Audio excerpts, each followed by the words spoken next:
Capricorn, Capricorn rising. How you doing, Capricorn? This is your reading for Saturn in Aries. My name's Chloe. I work with card divination, astrology, and as you just heard, and as you can see, I channel multi-dimensional energies through my body, both in the form of physical and vocal light language. All of this is bringing in healing, attunement, and activation codes to the messages that are going to come through today. Those of you wearing headphones might want to turn the volume down just a little bit, because sometimes the energies can get very empowered. Now,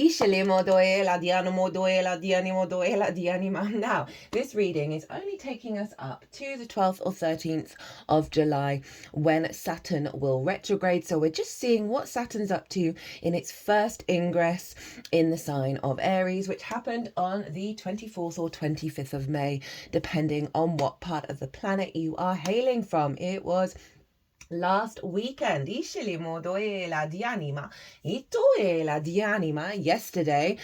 we had the first, which was what day is it? Oh my goodness, me and dates, actually, it's quite hilarious. The 31st of May was the first day in with Saturn being in Aries, and Saturn is Saturday. Saturday is Saturn's day, and so you might have noticed some themes show up that are tying in with what was going on in the previous weekend when Saturn was kind of letting you know, one, what the vibe is for the longer transit, but more focused on this little mini transit. Now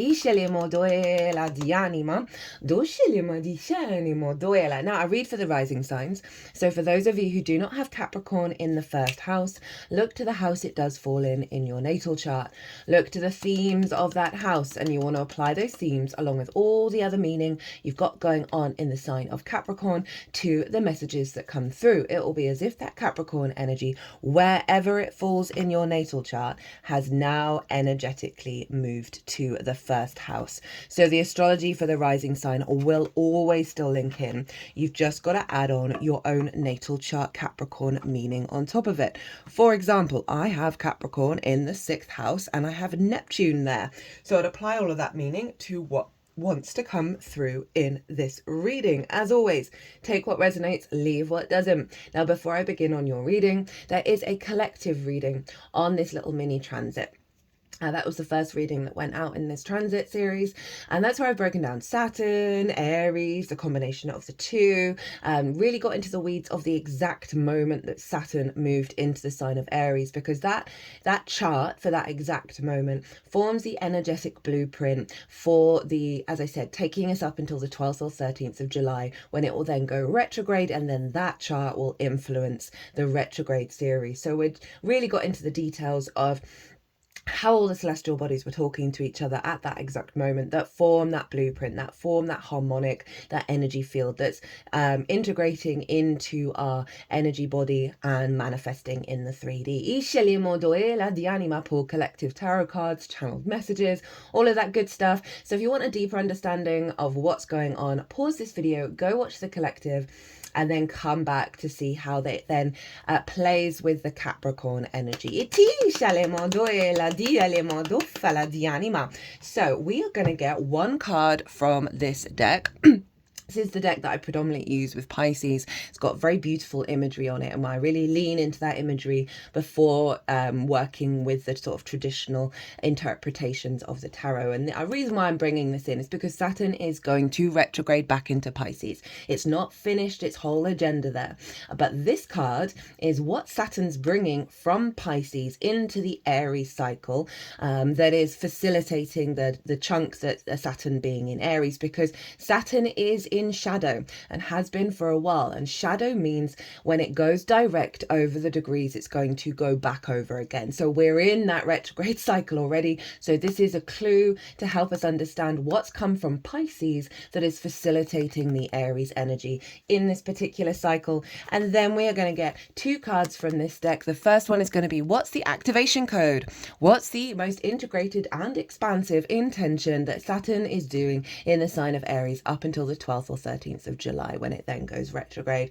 And that way we can sort of zoom out and see what the bigger picture is to all the little nuances is in our own individual life and go, oh, that's what's behind all of this, right? And it just helps you get that higher perspective and really be able to work with that energy. We're also, speaking of which, we're also going to get a card on how to facilitate the activation, what to focus on, what to work with, what to embody over the next month and a half, right? We're going to get the card at the bottom of the deck as well for that one to act as the root energy for the activation.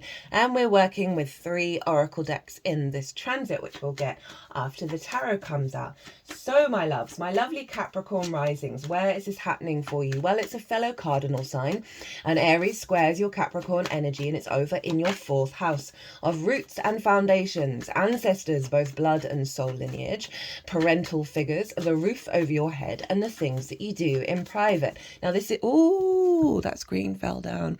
I did buy some glue. I'm just going to pause and get an elastic band. So everything that happens in a reading happens for a reason. And I'm getting 2 messages with this.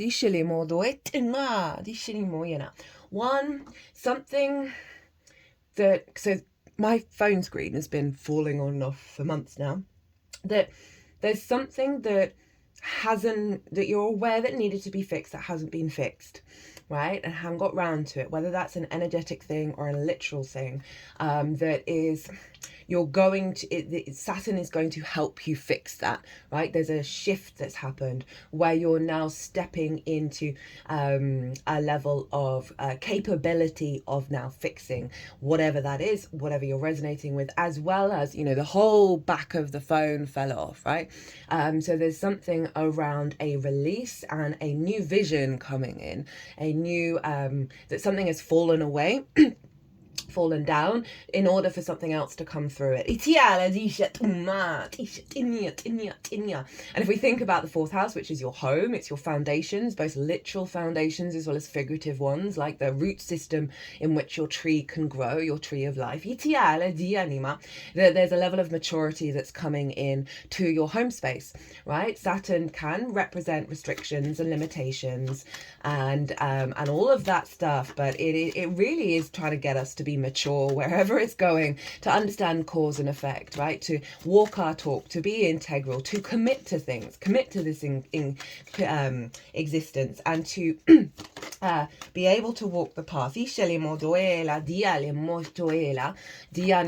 in our power, right? Because Saturn represents authority, so it's really getting us back to our instincts in regards to our authority. And so I can see this with a sort of an upgrade around your interaction with the ancestors and the parental figures, right? There's a solidity coming in that is serving you to be able to work through perhaps old wounds with either of those things, as well as having a clearer vision of your sovereign frequency, your instincts, the power of the I am that's coming in, where you're now stepping up to your incarnation in, you maybe fixing things around the house, but there's this real sense of fixing that which is broken in the root system that stopped you from seeing the true vision of how you build in the world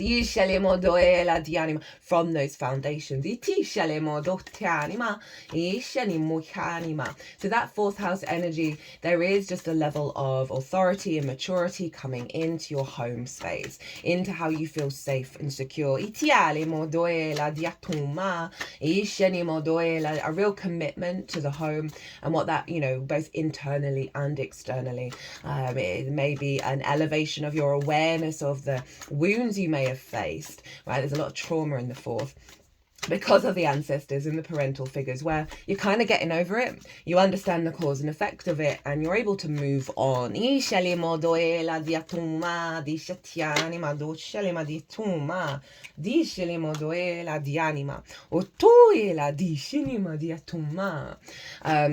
is very powerful in the 4th, right? It knocks down foundations that do not serve us for the next 30 years, wherever it goes. And so this is part of the process, the warming up process that Saturn is basically kicking down those foundations that don't serve you. And that can feel really discombobulating. It can feel very restricted and limiting because it's knocking away old paradigms, right? And we get very dysregulated, especially if they're kind of long-standing paradigms from our early years and imprints from our parental figures that's usually linked into ancestral wounds and all of that, as well as you being very in your command around how you work with the ancestors, a level of deep commitment to the elders, to those that have come before you, and your capacity to connect to that wisdom.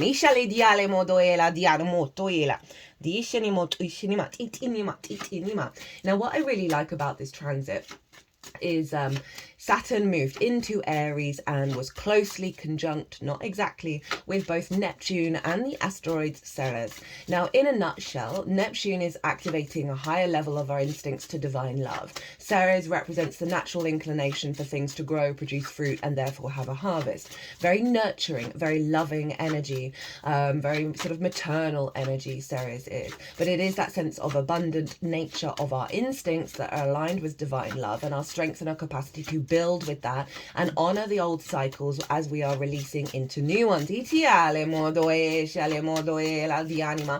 Saturn can be a bit of a taskmaster, can be a bit hardcore, right? You know, always my recommendations with any Saturn energy, right, whether it's a transit or in your natal chart, is get right with your integrity, get right with you walking your talk. And in this case with Aries, it's not about how other people are doing it. It's not about judging and pointing fingers and being dysregulated by the lack of integrity outside of yourself. This is the I am. It doesn't matter. You walk your talk. How do you want to show up despite what may be coming towards you, despite how other people might be behaving, despite the opportunities that may not quite feel right? How are you still going to show up based on your agency, your autonomy, your spark of spirit, your desire to push into new frontiers with this embodied energy? Now,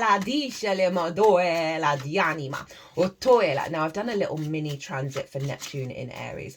That's in its own playlist. It's in the Neptune playlist. And that's taking us up to the 4th of July when Neptune will retrograde. And the energy that came through in all of those readings was incredibly profound, which is not surprising given that it's Neptune, which is the great mystic.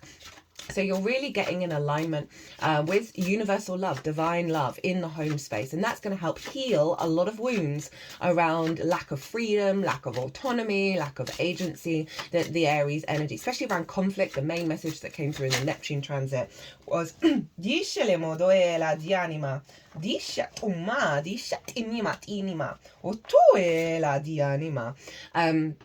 Diale mozzolema di animo, duela di animo, ottoela di scinema. What was I saying? Oh yeah, in the Neptune transit, the main message was there is no fight. Right, the more we step outside of conflict, the more this flow state comes in. Now,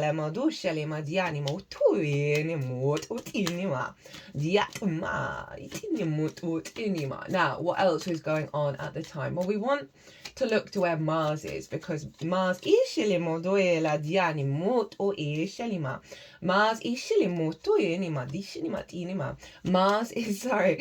rules Aries, and so wherever Mars is with anything going on in Aries is always going to be influencing Aries. And Mars is over in the sign of Leo, so big heart space energy, and that is in your 8th house. And the 8th house is linked into the resources of the outside world and your interaction with them. More one-off chunks of resources or simply working with the resources that aren't yours.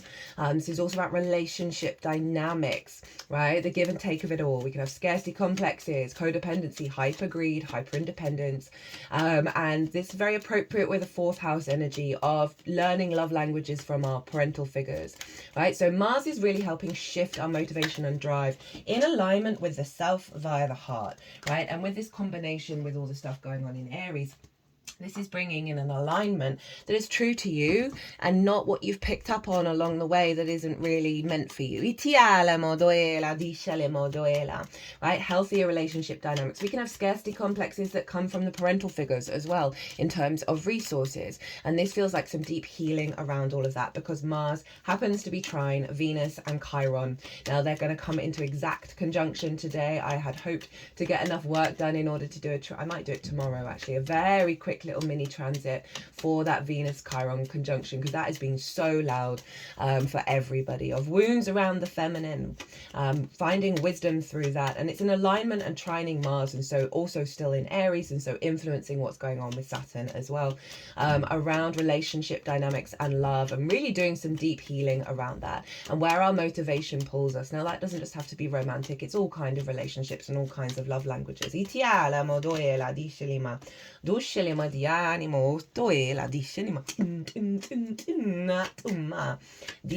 Saturn is also making aspects to Pluto over in the sign of Aquarius, which is your second house of your skills and your tools, your resources to bring in regular income, to manifest, right? It's the things that you value and how you value yourself. So again, really tied into shifting and leveling up any distortions in the field around the parental figures and ancestors from the early years that have governed how you move through the world, in terms of perhaps not I'm going to try and remember to mention that, because I just cut the deck for that second card. Or Toya, there was a flipped card in this one, final oracle card. So that's going to be really powerful around your power and your magnetism of the truth of your own value. Now, the moon, I always felt called to bring in the moon, because the moon is in her exaltation in the sign of Taurus when Saturn moved into Aries, right? And so that is your fifth house of your creation energy. So healing wounds around the inner child, around romance, around creativity and pleasure. Your intuition is being guided towards elevating all of that, right? So there's a very clear message here around Saturn reorientating authority to you in the best possible way, releasing bonds, and bringing a high level of commitment to what home feels like to you. Right, let's get into your stuff. So first up, this is what's coming along from the sign of Pisces to help facilitate this part of the cycle with Saturn being in Aries. We've got the Page of Swords. This is really brilliant, because Pisces for you is in your third house of communication, right? It's how you find meaning in the day-to-day. Pages are very excited. They've just got into the court. They want to talk to everybody. They want to learn new things. If you look at this card, I love this card. Can you see this tiny little white dot? This little spirit, this little aspect of the divine, and this figure is entranced by it, right? Really open to the experience, and they're playing a fiddle or a violin, and we all have our own song, our own frequency, and this is saying that this is bringing this energy in of you connecting to your divine frequency, being open to the messages, open to the inspiration from the divine that helps you sing your song.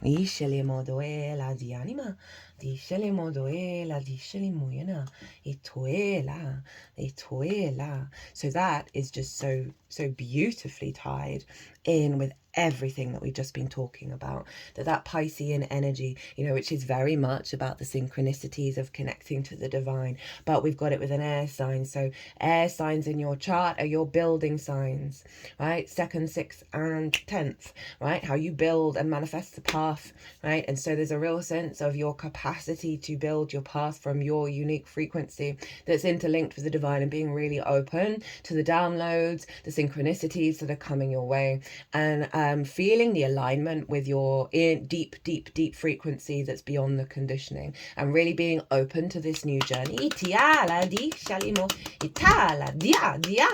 Okay, so what is Saturn's most integrated and expansive intention that it's up until the 12th and 13th of July? This is downloaded into you already, and it's unfolding.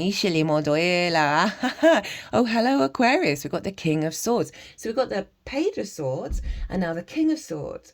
Interesting. Right, so this is really highlighting that Pluto energy that's aspecting Saturn from your second house of your skills and your tools, right? Of how you value yourself. If we don't value ourselves unconditionally, right, we can distort our frequency, right? We can not perhaps get that regular income. We can then prioritize things and value things that just distort our sense of value. We can block our skills and tools of manifesting more regular income. So on that level, it really ties into the message of getting back to your truth, of your sense of value, and being very mature and sovereign in it. Hello Saturn, very mature, of acting on that clarity, right? The King of Swords is a bit no nonsense. It understands its divine truth. You see in the background, we have butterflies and the moon, right? So there's a real intuitive, there's a transformation, and they are in the butterfly state. They're in the new state with the intuition,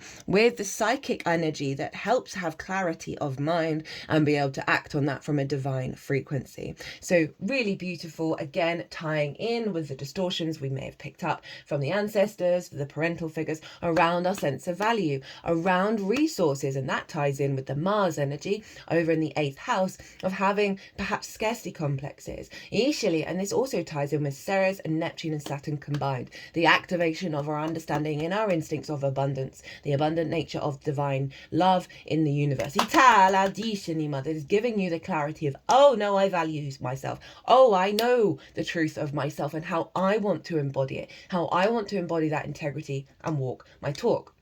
Now, I was going to mention this at the end, but because we've got this Aquarius energy showing up, Saturn rules Aquarius traditionally, which is what I work with, as well as Capricorn, as well as you. Right? So wherever Saturn is always going to be influencing those two signs. So your first house of your embodiment of self, right? As well as your sense of value, right? And what's important to you and how you manifest in the world. So we've got a direct correlation. 4th house is really powerful. Your root system, having a healthy root system is the most important thing for something to grow. So there's a real sense of you growing into a higher maturity of yourself. There's an alignment with the clarity and the instincts of the I am. How to work with this energy? Well, we've got another page, and this time it's the fire energy, the Page of Wands. So again, Page is very playful, very open, very curious.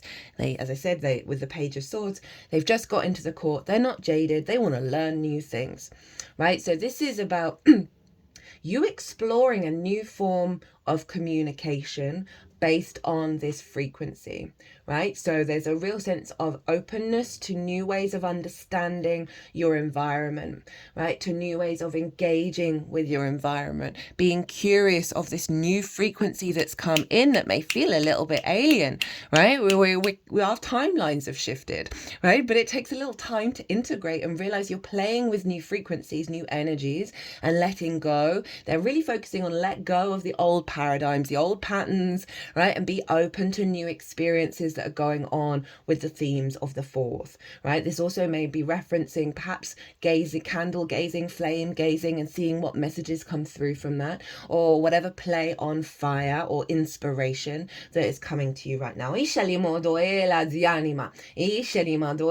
Lots more playful energy at home, right? Lots more new ways of understanding and communicating and feeling like a liberation. And my right side of my head is throbbing. New ways of communicating with your sense of what is my home, what is feeling stable, how do I want to build, exploring new pathways, new avenues, new opportunities of what that is. That can be both the figurative energy as well as the literal energy of opportunities and new ways of, maybe you live somewhere that hasn't been quite right, and you kind of wake up and you're like, oh, I feel kind of inspired to go and look where I could live next, and then the ideal place is there, right? Stuff that could be stuff around that, but it's also new ways of communicating, perhaps with the parental figures, with the ancestors, with the people that you live with. They're really wanting you to focus on the new experience and not the old paradigms, right? What's at the bottom of the deck? Completely forgotten. Another Aquarius card. They are really letting you know this is about your sense of value and how you value yourself, and that is being cleared out. All the distortions are being cleared out so you can be in your power, in your truth. Firstly, I am going to mention a message of healing. Right, because what we're going through this year is insane, right? The karmic clearing is utterly bonkers.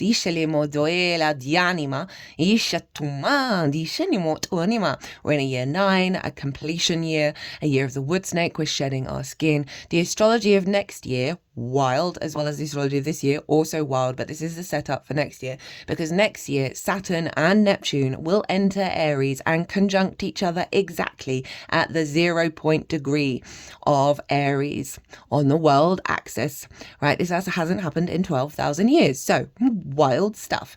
Now, this is a very healing energy. It wants you to get back to yourself. This figure is unclothed. They have rid themselves of masks. They are working with both the galactic and the earth energy to nourish and ground and heal and really expand, so you are able to embody the true nature of yourself and elevate your hopes and your dreams into the fullest alignment. So on one pronged, it's like, hey, there might be some situations that you're going to need to heal with, right? As I said, trust the process of what's going on this year. I've had so much nonsense show up, as well as so much good stuff, and even though I'm kind of like, god damn, coming out the other side every time has been a deepening of my sense of self and a more integration and a more embodied sense of self. And, even I'm having to sort of bite my lip and not, well, if I do feel the need to scream into the void, I do, but kind of that zoomed out perspective, which is Aquarius. And then again, an Aquarius energy. So pulling you back to the uniqueness of you in your skills and your tools and how you manifest and how you create in the world, right? Woof. Okay, so these cards wanted to kind of be in the past, right? They're also wanting to be close to the star. So let's see what they are. We have forgiveness and rescue. So this feels like you've been doing some work around healing the wounds of the ancestors, healing the wounds of the parental figures, and how you feel safe and secure, right? So there's a releasing of certain trapped energy within you, right, that has blocked your ability to be fully in your power. When we hold on to grief and resentments and pain and suffering and all of that, as much as it's, we're very valid in doing so, it is inherently just poison for yourself. And this is really, through this process, I'm getting the releasing of the pain, but I'm also getting the releasing through the act of forgiveness, that you are releasing an aspect of yourself that is now free, right? We've got this kind of fire energy here with this bird, right? This, because of the act of forgiveness, you're allowing the soul frequency of you to be free to explore the world rather than being contained in this wall and be trapped. We've also got the rescue energy of you rescuing an aspect of yourself and connecting to your higher self in the process, right? And that you're, this figure is under the ocean. You see these sort of air bubbles, that there's something that's been submerged and caged that is being released, and it wanted to kind of go in the past, but it's also sort of referencing, by being close to the star, that there may be still threads of that. Remember, Saturn is just the beginning of its journey. It, as I said, it's knocking down things that don't serve us. It's going to retrograde as well, so we're not like in the full manifestation of it, but I genuinely do feel, because of that North Node being in Aries, and having that transit and having Jupiter move through there a couple of years ago, that we've been, and the Venus and the Mercury retrograde in Aries, that we have done so much work in Aries that a lot of the stuff that Saturn wants us to do, we've been doing already, right? So it's not having to sort of focus on the school of hard knocks in such a great way. I mean, it's obviously all going to be very dependent on everyone's chart and all of that, but the overall energy really has been a sense of, we've got this. We're already in the groove of this, right? We're not resisting of what's going on. Okay, they're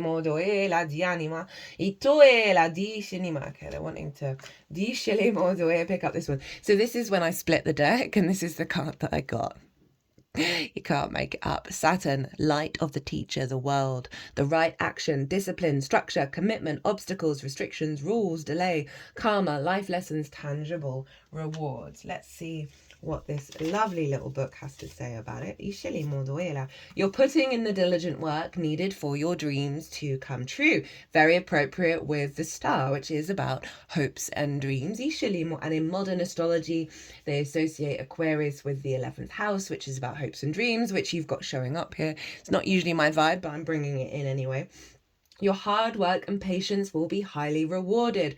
Bravo. So very tied into what I just sort of said. It's like I do genuinely feel like we've done a lot of the groundwork already, right? That there's a real sense of let's roll, let's do this, right? And let's feel in our power and get stuff done. It doesn't feel like the heaviness that Saturn can often bring in the same way in previous transits. There's a lack of commitment, patience, persistence, and discipline. This is the shadow side. There's a need for healthy choices and determined action over longer periods of time. This won't happen overnight, and it's up to you to make it work. I love this deck because the softness of the way that the shadow is described in this really just sort of helps facilitate. So in terms of, it helps you sort of go, okay, so if you're feeling any of that sort of discordian energy, they want you to know that it's worth the long-term effort, right? And it's worth making healthy choices at this moment, and realize that it will pay off.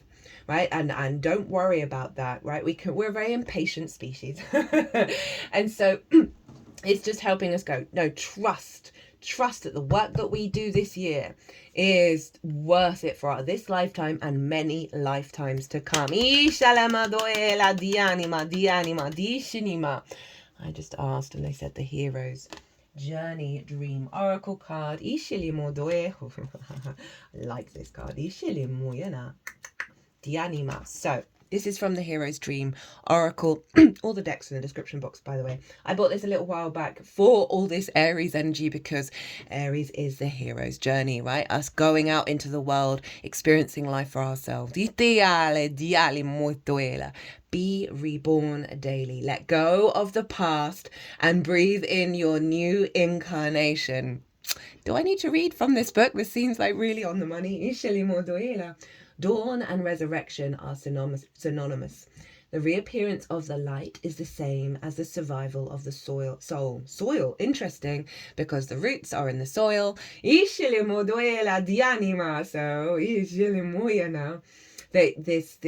light body that's coming in is feeding your root system at a profound level. And that's a quote by Victor Hugo. Message: in every moment you can begin anew. I mean, that is so Aries. With this next breath, know that you are wiping the slate clean and releasing any baggage you've been carrying this far, because you no longer need it. Exhale the past completely, and as you inhale, open yourself up to a whole new vista, a whole new incarnation, a whole new story of who you are and why you are here. You selected this card on this day in this moment to remind yourself that you are always at a crossroads. There is always a choice. The reset button is in your hands. Now that's very appropriate because Mars is in the sign of Leo, which is ruled by the Sun, and the Sun is in Gemini. In Gemini. At the time of the Saturn ingress. And the Lover's card is the Gemini card, which is all about choices.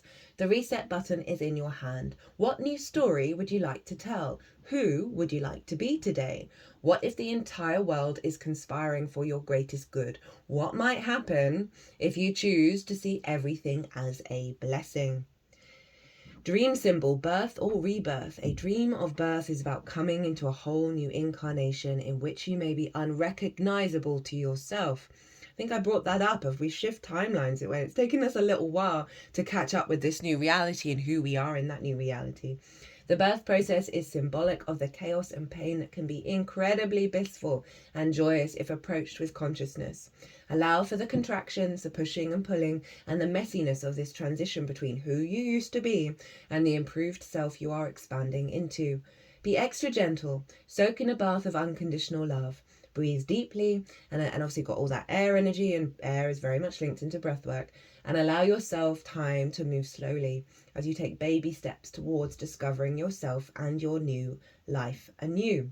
Mantra: I open my heart and let myself be reborn daily, so I may revel in the new, improved, lighter and brighter version of who I am. I mean, that just encapsulated everything. Okay, so we have adventure and connection.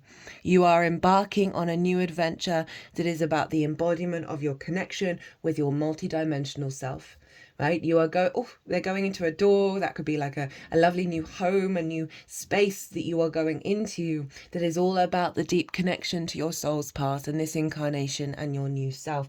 Oof, Ishanima. Ut ishanima utuela. Dishanini muyala moyanima. Okay, final oracle card. I might look at the bottom of the decks as well. The Stag, the true leader, higher heart chakra, spiritual messenger, inner power, purity, earth, guide, sacred, untamed wildness, divine connection, sacred mysteries. You were born to be a true leader. Everything in your life has been preparing you for it. Surrender to what you have become. Your higher heart chakra is ready to be activated. And in the shadow side, you are resisting your higher purpose or the necessary ego death for it to be revealed. The universe will keep pushing you until you surrender and let it happen. So if you are resisting these changes, or if you're in disbelief, if you're not allowing yourself the space to integrate this new frequency, the universe is going to come along and give you a little nudge in that direction. At the bottom of the deck, we've got Andromeda, the high vibration, magic and miracles, and we have meditate. Right, that might be really helpful to help you acclimatize, get serious of certain habits in the home space. That's just going to help you recalibrate and bring in this frequency at a higher level. Meditating on your sacral, root chakra, solar plexus, heart chakra, crown chakra. All the chakras are involved, this sort of full body alignment in the home. Draw in the power of Neptune and Ceres and Saturn in your home space. Let that energy vibrate through your body, through your instincts, and recalibrate you. Right, Capricorn, I'm going to leave it there. Well, I enjoyed this reading. I hope you did too. As always, an honour and a privilege to read for you and bring in this transmission. If you'd like a personal reading, all my details are in the description box as well as on my website.